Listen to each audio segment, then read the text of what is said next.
കഴിഞ്ഞ ദിവസം നമ്മൾ ചിന്തിച്ച് നിർത്തിയ ഒരു കാര്യം ഞാനന്ന് പ്രത്യേകിച്ച് പറഞ്ഞായിരുന്നു. ഒരു കാര്യം ഇതായിരുന്നു, ദൈവം ഫറവോന്റെ ഹൃദയത്തെ കഠിനമാക്കിയ ഒരു പരാമർശം നമ്മൾ പുറപ്പാട് പുസ്തകത്തിൽ കാണുന്നുണ്ട്. അപ്പൊ നമ്മൾ അതിനെക്കുറിച്ച് ഇങ്ങനെ പറഞ്ഞത്, ദൈവം തന്നെ ഒരു മനുഷ്യന്റെ ഹൃദയത്തെ കഠിനമാക്കുകയും ദൈവം അവന്റെ ഹൃദയം കഠിനമായി പോയി എന്നുള്ള കാരണത്തിൽ ദൈവം ആ കാരണത്താൽ അവനെ ശിക്ഷിക്കുകയും ചെയ്യുകയാണെങ്കിൽ തീർച്ചയായും ദൈവം നീതിയുള്ളവനല്ല. അപ്പോൾ പിന്നെ എന്താണ് അവിടെ പരാമർശിച്ചിരിക്കുന്നത് എന്നുള്ളത് അടുത്ത ദിവസം ദൈവം അനുവദിച്ചാൽ നമുക്ക് ചിന്തിക്കാം എന്നുള്ള പരാമർശത്തോടു കൂടിയായിരുന്നു നമ്മൾ കഴിഞ്ഞ ദിവസത്തെ ക്ലാസ് അവസാനിപ്പിച്ചത്. ദൈവം മോശയുടെ ഹൃദയത്തെ കഠിനമാക്കി എന്ന പ്രത്യക്ഷത്തിൽ മോശയുടെ ഹൃദയത്തെ കഠിനമാക്കി എന്ന് പറയുമ്പോൾ ദൈവത്താൽ സംഭവിച്ചതാണ്, അല്ല ദൈവമാണ് മോശയുടെ ഹൃദയത്തെ കഠിനമാക്കിയത് എന്നുള്ളൊരു ചിന്തയാണ് പ്രത്യക്ഷത്തിൽ പെട്ടെന്ന് നമ്മൾ ഹൃദയത്തിൽ വരുന്നത്. എന്നാൽ ദൈവത്തിന്റെ വചനത്തിന്റെ പഠിക്കൽ കുറച്ചും കൂടെ നമ്മൾ താഴേക്ക് ഇറങ്ങിച്ചെന്നാൽ നമുക്ക് ഗ്രഹിക്കാൻ കഴിയുന്ന കാര്യം, ദൈവം ഒരു മനുഷ്യന്റെ ഹൃദയത്തെ കഠിനമാക്കുന്നവനല്ല. ദൈവം ഒരു മനുഷ്യനെയും വിശുദ്ധീകരിക്കുന്നില്ല എന്നതുപോലെ തന്നെ ഒരു മനുഷ്യനെയും ദൈവം അശുദ്ധീകരിക്കുന്നുമില്ല. ഞാൻ പറയുന്നത് ഒന്നുകൂടെ ശ്രദ്ധിക്കണമെന്ന് വിനീതമായി താല്പര്യപ്പെടുന്നു. ദൈവം ഒരു മനുഷ്യനെയും അശുദ്ധനാക്കുന്നില്ല. ദൈവം ഒരു മനുഷ്യനെയും വിശുദ്ധനും ആക്കുന്നില്ല. ഒരുവൻ അശുദ്ധനാകണമോ വിശുദ്ധനാകണമോ എന്നുള്ള തീരുമാനം സ്വയമാണ്, അവന്റെ തന്നെ തീരുമാനമാണ്. നമ്മുടെ കർത്താവ് യേശു ക്രിസ്തു ഈ ഭൂമിയിൽ വന്ന് 2 വഴികളെ പരിചയപ്പെടുത്തി. ആ വഴികളുടെ കാര്യങ്ങളെക്കുറിച്ച് പറഞ്ഞു തന്നു. ഒന്ന് ഇടുക്കവും ഞെരുക്കമുള്ള വഴിയാണ്. അത് കണ്ടെത്തുന്നവർ ചുരുക്കമാണ്, അതിൽ കടന്നു പോകുന്നവരും ചുരുക്കമാണ്. എന്നാൽ അതിൻ്റെ അന്ത്യത്തിൽ ഉള്ള കാര്യം നിത്യജീവനിലേക്കുള്ള വഴിയാണ്. അതിൻ്റെ അന്ത്യത്തിൽ നിത്യജീവനാണ്. എന്നാൽ മറ്റൊരു വഴിയെക്കുറിച്ച് പരിചയപ്പെടുത്തി. അത് ഇടുക്കമുള്ള വഴിയല്ല, വളരെ വിശാലമായതും യഥേഷ്ടം സഞ്ചരിക്കാവുന്നതും ആർക്കും യാതൊരു പ്രയാസമില്ലാതെ വളരെ എളുപ്പത്തിൽ സന്തോഷത്തോടെ നടക്കാൻ കഴിയുന്നതായ മറ്റൊരു വഴിയെക്കുറിച്ച് യേശു പറഞ്ഞു. ആ വഴി ചെന്ന് അവസാനിക്കുന്നത് നിത്യ നരകത്തിൽ അഥവാ നിത്യനാശത്തിൽ ആണ് എന്നും കർത്താവ് പഠിപ്പിച്ചു. ഈ 2 വഴിയെ കൂടെ ഏത് വഴിയിൽ പോകണം എന്നുള്ള തീരുമാനം ഓരോ മനുഷ്യന്റെയും സ്വയം തീരുമാനം. ഇത് രണ്ടും കർത്താവ് പരിചയപ്പെടുത്തി. തിരഞ്ഞെടുപ്പ് നമ്മളുടേതാണ്. നിനക്ക് അതിലെ വേണേൽ പോകാം, അതല്ല ഇതിലെ വേണമെങ്കിൽ ഇതിലേയും പോകും എന്നതുപോലെ തന്നെ ദൈവം ഒരു മനുഷ്യന്റെ ഹൃദയത്തെ കഠിനമാക്കുന്നില്ല. ഇത് തെളിയിക്കുന്ന ഒരു വാക്യം സങ്കീർത്തന പുസ്തകം 81-ാമത്തെ അധ്യായത്തിൽ നാം ഇങ്ങനെ ഒരു വാക്യം കാണുന്നുണ്ട്. സങ്കീർത്തനം 80. ഞാൻ ആ വാക്യം ഒന്ന് വായിക്കാം നിങ്ങൾക്ക് എല്ലാവരുടെയും അറിവിന് വേണ്ടി. നിങ്ങൾ അറിവുള്ളവരാണ് എങ്കിലും ഒരിക്കൽ കൂടി ഓർമ്മിപ്പിക്കാൻ വേണ്ടി ഞാൻ ആ വാക്യം ഒന്ന് വായിക്കാൻ താല്പര്യപ്പെടുന്നു. 81-ാമത്തെ സങ്കീർത്തനത്തിന്റെ 12-ാമത്തെ വാക്യം. അതുകൊണ്ട് അവർ സ്വന്തം ആലോചന പ്രകാരം നടക്കേണ്ടതിന് ഞാൻ അവരെ ഹൃദയ കാഠിന്യത്തിന് ഏൽപ്പിച്ചു കളഞ്ഞു. ഇത് ഇസ്രായേലിനെ കുറിച്ചാണ് ദൈവത്തിന്റെ വചനത്തിൽ രേഖപ്പെടുത്തിയിരിക്കുന്നത്.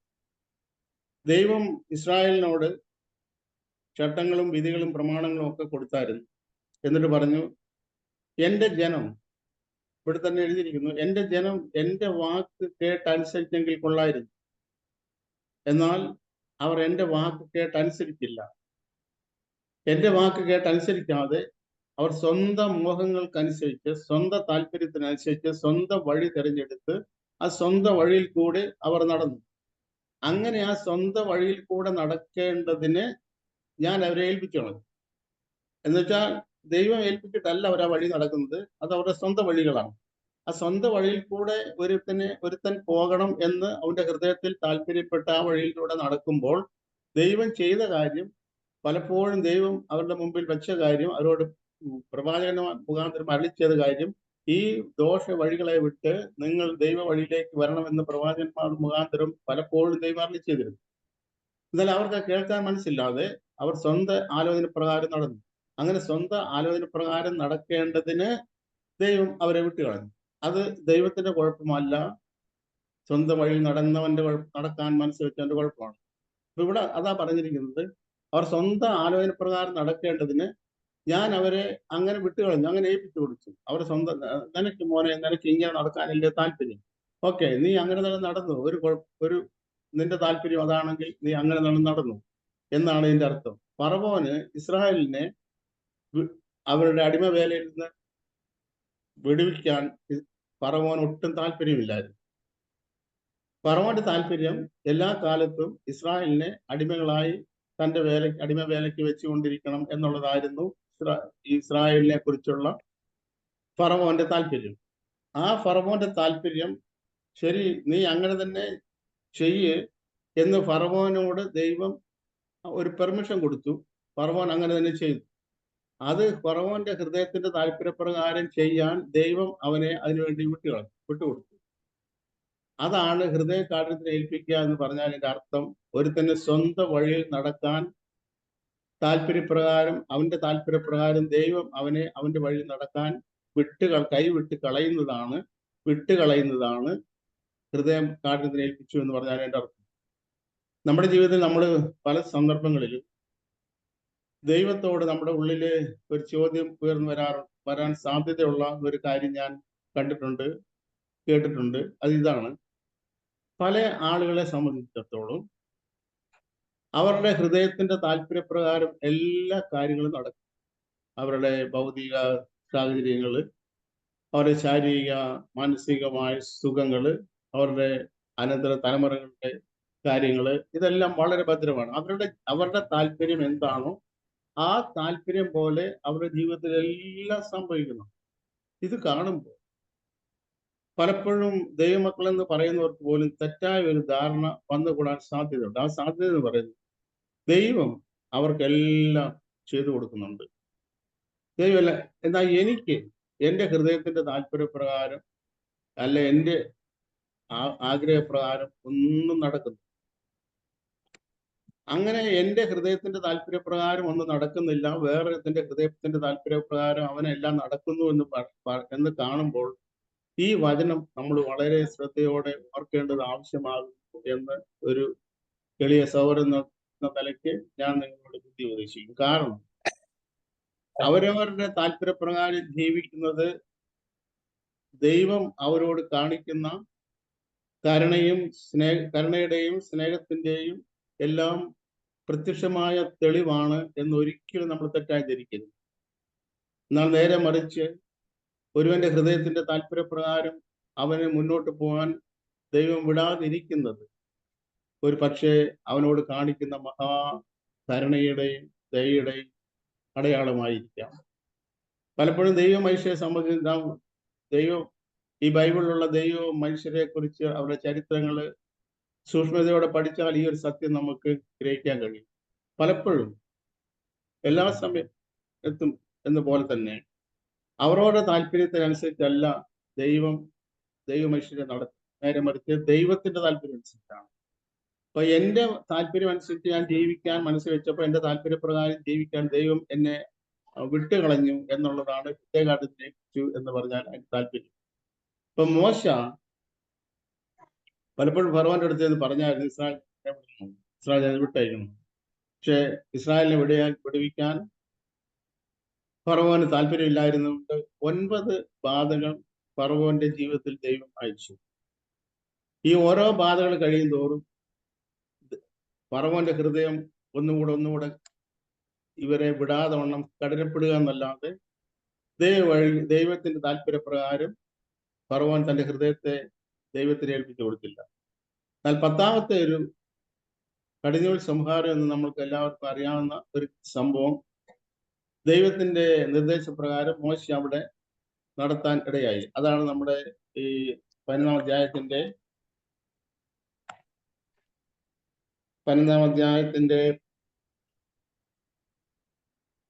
28ാമത്തെ വാക്യത്തിൽ പറയുന്നു: വിശ്വാസത്താൽ അവൻ കടിഞ്ഞൂലുകളുടെ സംഹാരകൻ അവരെ തൊടാതിരിപ്പാൻ പെസഹയും ചോരത്തളിയും ആചരിച്ചു. ഈ മോശയെക്കുറിച്ച് മറ്റ് പലരെ കുറിച്ചും പറയാത്തതായ, അല്ലെങ്കിൽ അല്പം കൂടെ കുറച്ചധികം വാക്യങ്ങള് ഈ തിരുവഴുത്തിൽ നമുക്ക് കാണുന്നു മോശയെക്കുറിച്ച്. മോശയുടെ ജനനത്തെക്കുറിച്ചും മോശയുടെ 40 വർഷത്തെ ജീവിത സാഹചര്യങ്ങളെ കുറിച്ചും മോശ ദൈവത്തെ കണ്ടെത്തുന്ന ഹോരേബ് പർവ്വതത്തിന്റെ അവസ്ഥയെക്കുറിച്ചും മോശയെ നശിപ്പിച്ചു കളയാൻ ഒരുങ്ങിയിരുന്ന ഫറവോൻ മരിച്ചുപോയി എന്നുള്ള അറിയിപ്പ് ദൈവം മോശയ്ക്ക് കൊടുക്കുന്നതിനെ കുറിച്ചും മോശ മടങ്ങി വരണം ദൈവത്തിന്റെ വിളിയും ഇതെല്ലാം മോശയെ കുറിച്ചുള്ള കാര്യങ്ങൾ കാണുന്നുണ്ട്. അപ്പൊ മോശ ഇങ്ങനെയൊക്കെ ചെയ്യാനുള്ള ഒരു കാര്യം 27-ാമത്തെ വാക്യത്തിൽ, 11-ാം അധ്യായത്തിന്റെ 27-ാമത്തെ വാക്യത്തിൽ അവിടെ എഴുതിയിരിക്കുന്നു, അവൻ അദൃശ്യനായ ദൈവത്തെ കണ്ടതുപോലെ ഉറച്ചു നിന്നു. അപ്പൊ ദൈവത്തെ ആരും ഒരു നാൾ കണ്ടിട്ടില്ല. ദൈവത്തെ കാണാൻ കഴിയാത്തതിന്റെ കാരണം ദൈവം ആത്മാവാണ്. നമ്മുടെ കണ്ണുകൾക്ക് ഒരു ആത്മാവിനെ കാണാൻ കഴിയും. ആത്മാവിന് മാത്രമേ ആത്മാവിനെ കാണാനോ തൊടാനോ ഇടപെടാനോ കഴിയത്തുള്ളൂ. നമ്മുടെ കണ്ണുകൾ കൊണ്ട് നമുക്ക് ആത്മാവിനെ കാണാൻ കഴിയത്തില്ല കൊണ്ടും ദൈവം ആത്മാവായിരിക്കുന്നത് കൊണ്ടും ഈ ആത്മാവായി ദൈവത്തെ നമ്മുടെ കണ്ണുകൾ കൊണ്ട് കാണാൻ കഴിയാത്തത് കൊണ്ടും നമുക്ക് ദൈവത്തെ കാണാൻ കഴിയുന്നില്ല. എന്നാൽ ദൈവം എങ്ങനെയാണ്, എന്താണ് എന്നുള്ളത് നമ്മുടെ നഗ്ന നേത്രങ്ങൾ കൊണ്ട് 2000 വർഷത്തിനപ്പുറം മനുഷ്യൻ മനസ്സിലാക്കി. ആ മനസ്സിലാക്കൽ കർത്താവ് യേശു ക്രിസ്തുവിനെ കണ്ടത് കൊണ്ട് എന്താണ് ഈ ദൈവം എന്നുള്ള ആ ബോധ്യം ദൈവം മനുഷ്യർക്ക് യേശു ക്രിസ്തുവിനെ ഈ ഭൂമിയിൽ അയച്ചത് മുഖാന്തരം ദൈവം പ്രദർശിപ്പിച്ചിരുന്നു. അപ്പോ ദൈവത്തെ, എന്നാൽ ഈ മോശയെക്കുറിച്ച് പറഞ്ഞിരിക്കുന്നു, അദൃശ്യനായ ദൈവത്തെ ആർക്കും ഒരു നാളെ കാണാൻ കഴിയത്തില്ല. അദൃശ്യനായ ദൈവത്തെ കണ്ടതുപോലെ മോശ ഉറച്ചു. അപ്പൊ ഈ വിശ്വാസത്താലാണ് മോശ അദൃശ്യനായ ദൈവത്തെ കണ്ടു എന്നിവിടെ പറയുന്നില്ല, കണ്ടതുപോലെ ഉറച്ചു നിന്നു. 28-ാമത്തെ വാക്യത്തിലാണ് അതിനുശേഷം പറഞ്ഞത്, വിശ്വാസത്താൽ അവൻ കടിഞ്ഞൂലുകളുടെ സംഹാരം അവനെ തൊടാതിരിപ്പാൻ പെസഹയും ചോരത്തളിയും ആചരിച്ചു. ഇപ്പൊ പെസഹ എന്ന് പറയുന്നത് ഒരു കാര്യമാണ്, ചോരത്തളി എന്ന് പറയുന്നത് മറ്റൊരു കാര്യമാണ്. പെസഹയും ചോരത്തളിയും ആചരിച്ചത് ആബീബ് മാസം 10-ാം തീയതി ദൈവം മോശയോട് പറഞ്ഞു, നീ ഇസ്രായേലിനോട് പറയേണ്ട ഒരു കാര്യം ഇതാണ്. അതായത് ആബീബ് മാസം 10-ാം തീയതി ഓരോ കുടുംബത്തിന്റെയും ആങ്ങളോ സംഖ്യയ്ക്ക് അനുസൃതമായി ഓരോ കുടുംബക്കാരും ഓരോ ആട്ടിൻകുട്ടിയെ തിരഞ്ഞെടുക്കണം. എന്നിട്ട് 4 ദിവസം ഈ ആട്ടിൻകുട്ടിയെ അവരവരുടെ വീട്ടില് സൂക്ഷിക്കണം.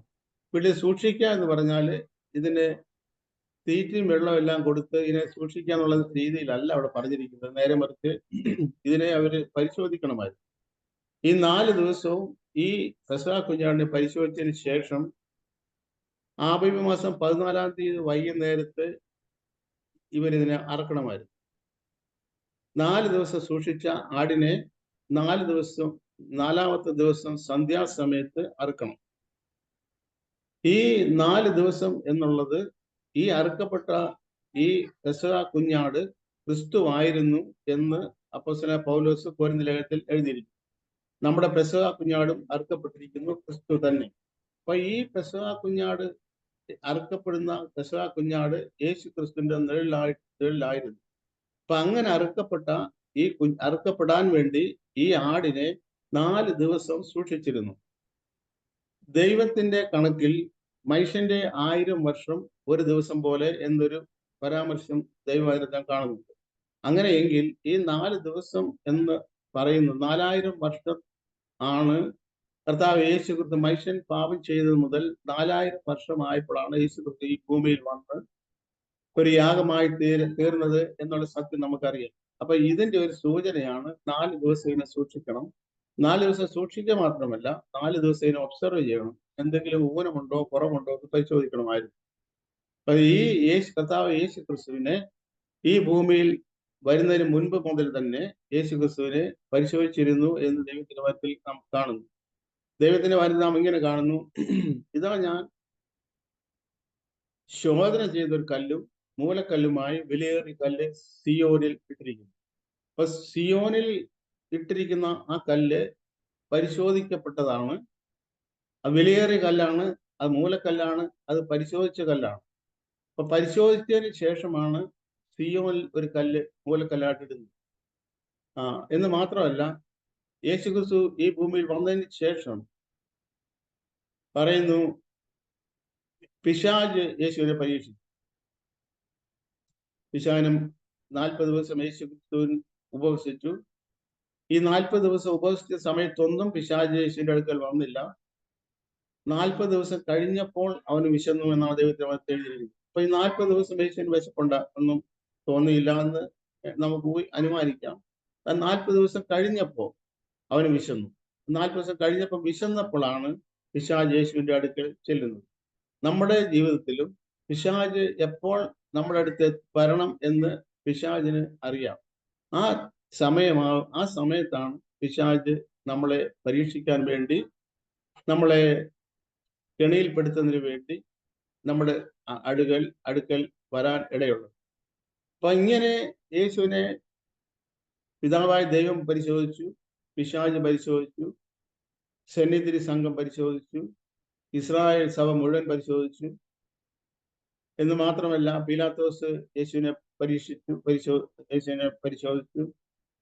ഇങ്ങനെ 5 കോടതികളിലായി 7 പ്രാവശ്യം യേശുക്രിസ്തുവിനെ പരിശോധിച്ചു.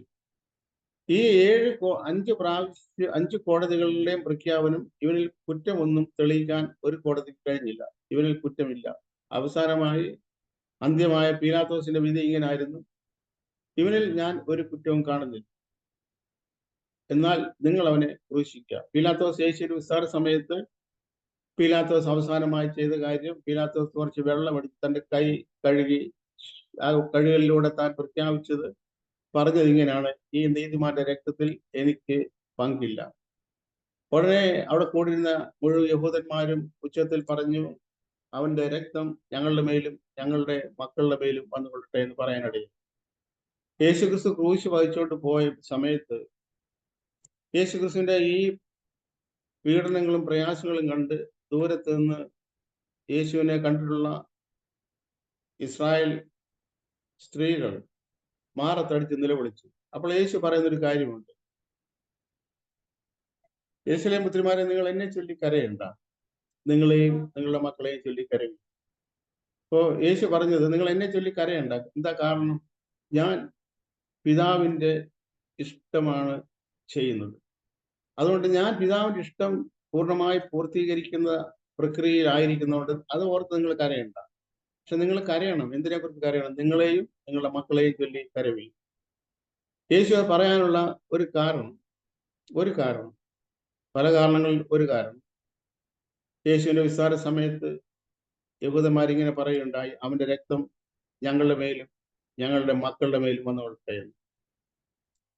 യേശുവിനറിയാം, ഈ യേശുവിന്റെ രക്തം ഈ ഇസ്രായേലിന്റെ മേലും അവരുടെ മക്കളുടെ മേലും ആയിക്കഴിഞ്ഞാൽ അവർക്കും ഇസ്രായേലിനും അവരുടെ മക്കൾക്കും സംഭവിക്കാനുള്ള മഹാവിപത്ത് എത്രത്തോളം ഭയാനകം യേശുവിനെ അറിയാവുന്നതുകൊണ്ടാണ് യേശു പറഞ്ഞത്, നിങ്ങളെ ചൊല്ലിക്കര, നിങ്ങളുടെ മക്കളെ ചൊല്ലിക്കര. എന്റെ രക്തം നിങ്ങളുടെ മേൽ നിങ്ങളുടെ മക്കളുടെ മേലും വരട്ടെ എന്ന് നിങ്ങൾ തന്നെ പറഞ്ഞല്ലോ. എന്റെ രക്തം നിങ്ങളുടെ മേൽ വന്നു കഴിഞ്ഞാൽ അതിന്റെ ഭയാനകത, ഭീകരത എത്ര വലുതായിരിക്കുമെന്ന് ഇന്ന് നിങ്ങൾ അറിയുന്നില്ല. പക്ഷെ എനിക്കതറിയാം. അതുകൊണ്ട് നിങ്ങൾ അത് ചൊല്ലിക്കര. നമ്മൾ ഈ ഇസ്രായേലിനെ പോലെ ഈ ലോക ചരിത്രത്തിൽ ഇത്ര ഭയാനകമായ, ഇത്ര മാരകമായ, ഇത്ര വേദനാജനകമായ ഒരവസ്ഥയിലൂടെ കടന്നുപോയ ഒരു സമൂഹം പോലും ഈ ലോകത്തിലില്ല. ഈ 60 ലക്ഷം യഹൂദന്മാരെ ഹിറ്റ്ലർ കൊന്നുകളഞ്ഞെന്ന് നമുക്ക് മനസ്സിലാക്കാൻ കഴിയും. 60 ലക്ഷം അല്ല, 100 ലക്ഷം അല്ല എന്ന് കണക്കിങ്ങനെ പറയുന്നു. അപ്പൊ ഞാൻ പറഞ്ഞൊരു താല്പര്യം, യേശുവിനെ ദൈവം പിതാവ് പരിശോധിച്ചു, പിശാച് പരിശോധിച്ചു, ഈ ലോകത്തിൽ 5 കോടതികളിൽ 7 പ്രാവശ്യം പരിശോധിച്ചു, ഒരു കുറ്റവും കണ്ടില്ല. ഇങ്ങനെയുള്ള ഒരു പെസഹ കുഞ്ഞാടിനെ ആബിയു മാസം 14-ാം തീയതി വൈകുന്നേരം അതാത് കുടുംബത്തിൽപ്പെട്ടവര് അതിനെ അറുത്തിട്ട് അതിന്റെ രക്തം കുറെ എടുത്ത് അവർ താമസിക്കുന്ന കട്ടളക്കാലിന്മേലും കുറുപ്പടി മേലും പുരട്ടും. കട്ടൽക്കാൽമേലും കുറുമടിമേലും തേച്ചതിന് ശേഷം ഈ പെസഹ കുഞ്ഞാടിന്റെ മാംസം ഇവർ ഭക്ഷിക്കണം. ആ പെസഹ കുഞ്ഞാടിന്റെ മാംസം ഭക്ഷിക്കുന്നതിലെ അതിപ്രധാനമായ ഒരു പ്രമാണം അതിന്റെ അസ്ഥികൾ ഒന്നും പൊടിക്കരുത്. നമ്മൾ ചെറിയ ഒരു ആടിനെ കൊന്നിട്ട് നമ്മൾ കേരളക്കാരെ, നമ്മൾ കേരളീയർ പ്രത്യേകിച്ചും നമ്മൾ സാധാരണ ചെയ്യുന്ന ഇതൊക്കെ കൊത്തി ഓടിക്കാറുണ്ട്. എന്നാൽ അവിടെ മോശയുടെ ന്യായപ്രമാണ പ്രകാരം ഇസ്രായേലിനോട് കൽപ്പിച്ചിരിക്കുന്നത് ഈ പെസഹ കുഞ്ഞാടിന്റെ അസ്ഥി ഒന്നും പൊടിക്കരുത്. അതാണ് യേശു ക്രിസ്തു ക്രൂശിക്കപ്പെട്ട് യേശു ക്രിസ്തു മരിച്ചോ എന്ന് നോക്കുന്നതിന് വേണ്ടി, അഥവാ ക്രൂശിക്കപ്പെട്ട മനുഷ്യൻ വെള്ളിയാഴ്ച ക്രൂശിച്ചു, ശനിയാഴ്ച ശബത്തായതുകൊണ്ട് ശബത്തിൽ യാതൊരു ശരീരവും മരത്തിന്മേൽ ഇരിക്കരുത് എന്നുള്ള പ്രമാണപ്രകാരം ഈ ക്രൂശിച്ച യേശുവിനെയും യേശുവിന്റെ ഇടത്ത് വലത്തുമായി ക്രൂശിച്ച 2 കള്ളന്മാരുടെ കാല് അടിച്ചൊടിക്കുന്നതിന് വേണ്ടി പട്ടാളക്കാർ വന്ന് അത് നോക്കിയപ്പോൾ യേശു മരിച്ചു എന്നൊരു ചിന്ത അവരുടെ ജീവിതത്തിലുണ്ടായി. അവർ കണ്ടു. അപ്പൊ അവർ കുന്തമെടുത്ത് ഒരു പട്ടാളക്കാരൻ യേശുവിന്റെ വിലാപ്പുറത്ത് കുത്തി വെള്ളവും രക്തവും കൂടെ ഒഴുകി എന്നുള്ളത് നാം വായിക്കുന്നു. അപ്പൊ അവർക്കൊരു കാര്യം മനസ്സിലായി, യേശു മരിച്ചു എന്ന്. എന്നാൽ ഇടത്തും വലത്തുമുള്ള കള്ളന്മാരുടെ കാല് ഒടിച്ചിട്ട് അവരെ ക്രൂശിൽ നിന്ന് ഇറക്കി. കാരണം ശനിയാഴ്ച ശബത്തിന് ശേഷം വീണ്ടും അവരെ ക്രൂശിൽ തന്നെ വെക്കണം. ആ ക്രൂശിൽ ഇരുന്നാണ് അവർ മരിക്കേണ്ടത്. എന്നാൽ യേശുവിന്റെ അടുക്ക വന്നപ്പോൾ യേശുവിന്റെ കാൽ ഒടിക്കേണ്ടി വന്നില്ല. കാരണം യേശു അതിനു മുൻപ് തന്നെ മരിച്ചിരുന്നു. അതിന്റെ കാരണം ഒരു പ്രമാണം ഇതാണ്: പെസഹ കുഞ്ഞാടിന്റെ അസ്ഥികൾ ഒന്നും ഒടിക്കരുത്. ദൈവത്തിന്റെ പെസഹ കുഞ്ഞാടായ യേശു ക്രിസ്തുവിന്റെ അസ്ഥികൾ ഒന്നുപോലും ഒടിയേണ്ടി വന്നില്ല. കാരണം അതിനു മുന്നേ യേശു മരിച്ചിരുന്നു. അപ്പോൾ ഇത് അസ്ഥികളിൽ ഈ പെസഹ കുഞ്ഞാടിനെ ഭക്ഷിക്കുമ്പോൾ ഇതിന്റെ അസ്ഥികളൊന്നും പൊടിക്കരുത്. രണ്ടാമത്തേത്, അത് തീയിൽ ചുട്ടിട്ട് വേണം ഭക്ഷിക്കാൻ. വെള്ളത്തിൽ പുഴുങ്ങിയോ അല്ലെ ഇപ്പോഴത്തെ രീതി പ്രകാരം റോസ്റ്റ് ചെയ്തോ ഒന്നും കഴിക്കരുത്. അത് തീയിൽ സമൂലമായി ഈ ആടിനെ തീയിൽ ചുടണം. തീയിൽ ചുട്ടിട്ട് അതിന്റെ അസ്ഥി ഒന്നുപോലും ഒടിക്കാതെ ആ തീയിൽ ചുട്ട ഈ മാംസം ഈ വീട്ടിലുള്ളവരെല്ലാവരും കഴിക്കും. ഇത് കാണിക്കുന്നത് കർത്താവ് യേശു ക്രിസ്തു ഈ ഭൂമിയിലായിരുന്നപ്പോ ക്രൂശിക്കപ്പെട്ട സമയത്ത് യേശു ക്രിസ്തു കടന്നുപോയ മാനസിക ശാരീരിക വ്യതയെ ആണ് ഇത് കാണിക്കുന്നത്. അപ്പൊ നമുക്കും ആ വേദനയോട്, ആ വ്യതയോട് നമ്മളും ഒരു പങ്കാളിത്തം നമുക്കും ആവശ്യമാണ്. ക്രിസ്തുവിന്റെ കഷ്ടങ്ങളിൽ പങ്കുള്ളവരാകുക എന്ന് പറഞ്ഞാൽ യേശു അനുഭവിച്ച വ്യതയും വേദനയും നമ്മൾ അതിലും ഒരു പങ്കാളിയായി തീരുക എന്നത് ഉള്ള സത്യമാണ് അതിൽ കാണിക്കുന്നത്. അവര് പെസഹ കുഞ്ഞാട് ഭക്ഷിക്കുന്നത് അതിന്റെ അസ്ഥി ഒന്നും ഒടിക്കരുത്. രണ്ടാമത്തെ പ്രമാണം, അത് തീയിൽ ചുട്ടിട്ട് വേണം കഴിക്കാൻ എന്ന് മാത്രമല്ല, അതിപ്രധാനമായൊരു പ്രമാണം അവർക്കുള്ളത്, ഈ കട്ടൽക്കാൽമേലും കുറുമ്പടിമേലും രക്തം പുരട്ടിയിട്ട് അവർ ഈ വീടിന്റെ ഉള്ളിൽ തന്നെ ഇരിക്കണം. കട്ടൽക്കാൽമേലും കുറുമ്പടിമേലും രക്തം പുരട്ടിയായിരുന്നു എന്ന് പറഞ്ഞ് ഒരുത്തൻ റോഡിൽ കൂടെ നടന്നു പോകാൻ വിചാരിക്കുക. സംഹാരൻ അവനെ കണ്ടാൽ കൊന്നുകളയാനുള്ള സാധ്യതയുണ്ട്. അവൻ കൊല്ലപ്പെടാതെ ഇരിക്കണമെങ്കിൽ ഈ കട്ടൽക്കാൽമേലും കുറുമ്പടിമേലും രക്തം തളിച്ച് ആ വീടിന്റെ ഉള്ളിൽ തന്നെ അവൻ ഇരിക്കണം. ആ വീടിന്റെ പുറത്ത് പോയാൽ യാതൊരു ഗ്യാരണ്ടിയും ഇവന്റെ ജീവിതത്തിൽ. അത് കാണിക്കുന്നത് കർത്താവ് യേശു ക്രിസ്തുവിന്റെ രക്തത്താൽ നീതീകരിക്കപ്പെട്ട, യേശു ക്രിസ്തുവിന്റെ നീതിയാൽ നീതീകരിക്കപ്പെട്ട എല്ലാ ആളുകളും അതിൽ തന്നെ വസിച്ചോളും.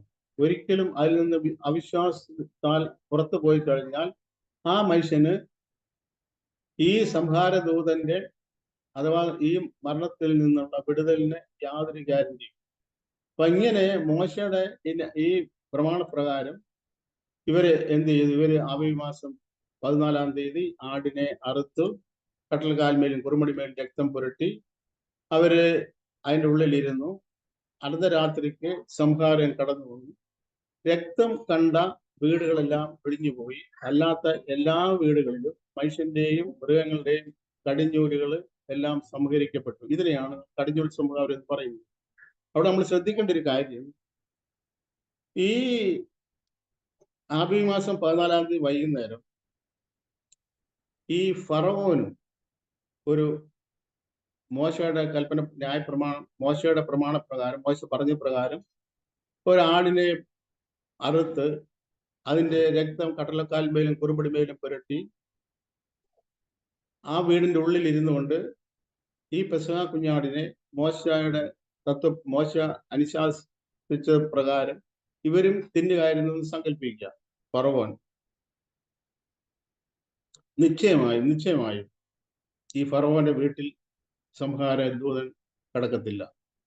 കാരണം ദൈവം നോക്കുന്ന ഒറ്റ കാര്യം. ദൈവം നോക്കുന്ന ഫറവോനാണോ, മോശയാണോ, അബ്രഹാമാണോ, ഇസാഖാണോ, ദാവീദാണോ, ഇതൊന്നും അല്ല ദൈവം നോക്കുന്നത്. ദൈവം നോക്കുന്നത് ഈ പെസഹ കുഞ്ഞാടിന്റെ രക്തം ഇത് പുരട്ടിയിട്ടുണ്ടോ. അതിന് ജാതി മത വ്യത്യാസം ഒന്നുമില്ല. ആര് ഈ പെസഹ കുഞ്ഞാടിന്റെ രക്തത്തിൽ മറയ്ക്കപ്പെട്ടോ അവർക്ക് മരണത്തിൽ നിന്നുള്ള വിടുതൽ, അവരെ സംഹാര ദൂതൻ തൊടത്തില്ല. അവിടെ നോക്കുന്നത് ഒറ്റ കാര്യമുള്ളൂ. അവര് സംഹാര ദൂതൻ കടന്നു വരുമ്പോൾ നോക്കുന്നത് ഇത് ആരുടെ വീടാണ് എന്ന അഡ്രസ് അല്ല നോക്കുന്നത്. ഈ വീട്ടിൽ കട്ടളക്കാൽമേലും കുറുപ്പടിമേലും രക്തം പുരട്ടിയിട്ടുണ്ടോ, രക്തമുണ്ടോ, ഇത് മാത്രമാണ് നോക്കുന്നത്. രക്തമുണ്ടെങ്കിൽ ആ വീട്. ഇത് കാണിക്കുന്ന സത്യം ചെറിയ കാര്യമല്ല.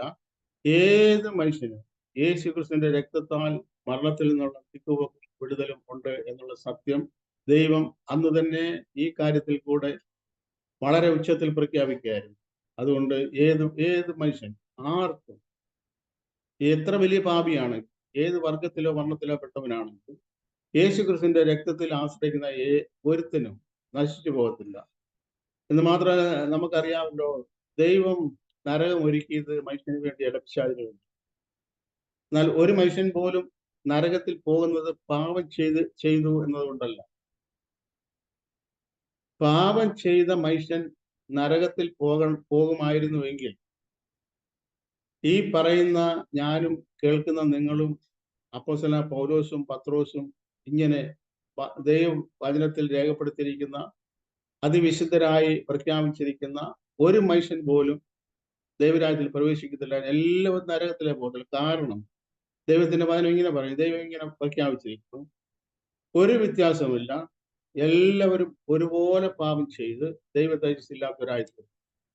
അതുകൊണ്ട് പാപം ചെയ്തവർ അല്ല നരകത്തിൽ പോകുന്നത്. നേരെ മറിച്ച് പാപത്തിന്റെ പ്രായശ്ചിത്തം യേശുക്രിസ്തു മുഖാന്തരം ദൈവം വരുത്തിയിരിക്കുന്നതുകൊണ്ട് ആ പ്രായശ്ചിത്തത്തിൽ വിശ്വസിക്കാത്തവരാണ് നരകത്തിൽ പോകേണ്ട ഇടവരുന്നത്.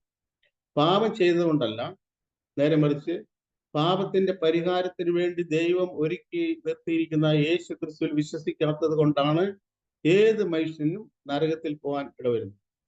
അപ്പൊ അതിന് എന്ന് പറഞ്ഞ പോലെ തന്നെ ഇവിടെ സംഹാരകൻ കടന്നു പോകുന്നതിന്റെ കാരണം ഇത് മോശയുടെ വീടായതുകൊണ്ടല്ല, യോസഫിന്റെ വീടായതുകൊണ്ടല്ല, അല്ലെങ്കിൽ അവിടെ സംഹാര ദൂതൻ കടിഞ്ഞൂലിനെ സംഹരിക്കാനുള്ള കാരണം ഇത് ഫറവോന്റെ വീടായതുകൊണ്ടും അല്ല, നേരെ മറിച്ച് അവിടെ രക്തം ഇല്ല എന്നുള്ള ഒറ്റ കാരണങ്ങളാണ്. അപ്പൊ ആ രക്തത്തിന്റെ വിലയിലാണ്, ആ രക്തമാണ് ഈ മരണത്തിൽ നിന്നുള്ള നീക്കുപോക്കിന് വേണ്ടി ദൈവം നിയമിച്ചിരിക്കുന്നത്. ഈ കുഞ്ഞാടിന്റെ രക്തമാണ്. ഇപ്പൊ നമ്മൾ 28-ാമത്തെ വാക്യത്തിൽ വായിച്ചത്, വിശ്വാസത്താൽ അവൻ കടിഞ്ഞൂലുകളുടെ സംഹാരകൻ അവരെ തൊടാതിരിപ്പാൻ പെസഹയും ചോരത്തളിയും ആചരിക്കും. ഇപ്പോ അതിനുശേഷം നമുക്കറിയാം, എല്ലാ വർഷവും ഇസ്രായേലിന് ദൈവം കൽപ്പിച്ചു കൊടുത്തിരിക്കുന്നതാണ് പെസഹ പെരുന്നാൾ. അപ്പൊ ഈ പെസഹയ്ക്കൊന്നും ഈ ചോരത്തളിയിൽ എല്ലാ കൊല്ലവും പെസഹ ആചരിക്കണം. പക്ഷെ എല്ലാ കൊല്ലവും ചോരത്തളിയിൽ പെസഹ ആചരിക്കണം, നിർബന്ധമാണ്. എന്നാൽ ആ പെസഹായ്ക്കൊന്നും ഈ ചോരത്തളി എന്ന് പറയുന്നത് ജീവിതത്തിൽ ഒരിക്കൽ മാത്രം, ഒറ്റ ഒരു പ്രാവശ്യം മാത്രം മോശയോട് ദൈവം കൽപ്പിച്ചിരിക്കുന്ന കാര്യം. പെസഹ എന്ന് പറയുന്നത് എല്ലാ വർഷവും ആചരിക്കണം എന്ന് നിബന്ധന കൊടുത്തിട്ടുണ്ട്. ചോരത്തളി എന്ന് പറയുന്നത് എല്ലാ വർഷവും അവരുടെ വീട്ടിലെ കറ്റക്കാൽമേൽ കുറുമ്പടിമേലും അവർ ചെയ്യേണ്ട ഒരു കാര്യമല്ല. അത് ജീവിതത്തിൽ ഒരിക്കൽ മാത്രം മതി. നമ്മുടെ ജീവിതത്തിൽ ഒരിക്കൽ മാത്രമാണ് ദൈവം യേശുക്രിസ്തു മുഖാന്തരമുള്ള രക്ഷയ്ക്ക് വേണ്ടി നമ്മളെ വിളിക്കുന്നത്. അപ്പൊ ഈ